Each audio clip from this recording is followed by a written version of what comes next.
Every family has moments of conflict, times when anger flares up, producing skirmishes and clashes regarding competing concerns. In these moments, peace is disrupted and the risk of fracture is real.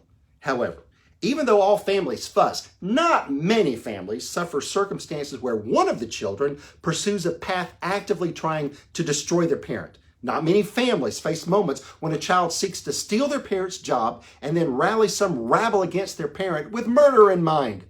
Not many families suffer this kind of major meltdown. Psalm 3 is said to have been written in such a moment.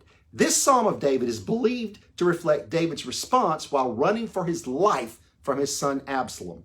Absalom had weaseled his way into the good graces of many by making promises he had no intention of keeping. He raised an army, had himself declared king, and then headed home to dethrone and perhaps decapitate his father David. While on the run, David writes these words, "Lord, how many are my foes? How many rise up against me? Many are saying of me, God will not deliver him. But you, Lord, are a shield around me, my glory, the one who lifts my head high.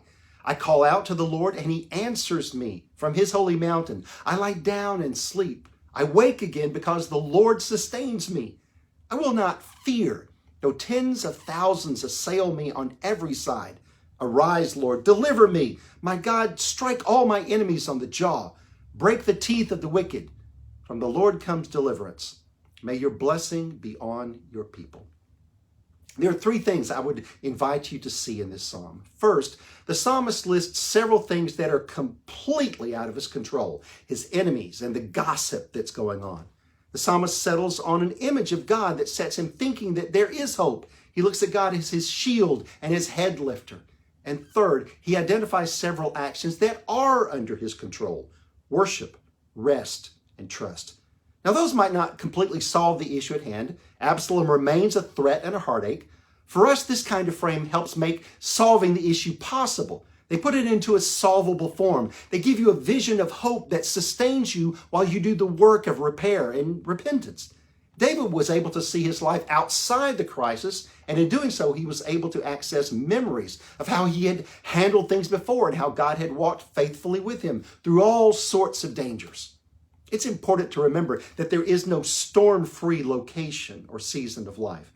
What we can do is prepare. Physical, emotional, financial, relational, and especially spiritual.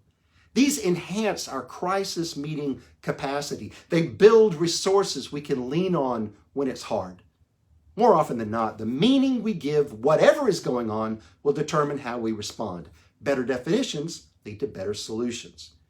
Difficulties are interruptions and lead to disruption, but there are always things under our control, things we can do to build our resilience and to strengthen our ability and resolve to hang tough and to do the hard work of recovery. Sometimes the work needed requires humility and repentance and specific repair attempts. Sometimes the work needed to resolve the problem is suffering or boldness. Regardless, what we can always count on is a faithful God who is present and helping us as we move forward in his mission. Fear and faith don't play nicely together. We are not at our best when afraid. So may God help us build our faith and trust and hope so that we can handle the challenging waters that come with living for God in turbulent times. Blessings.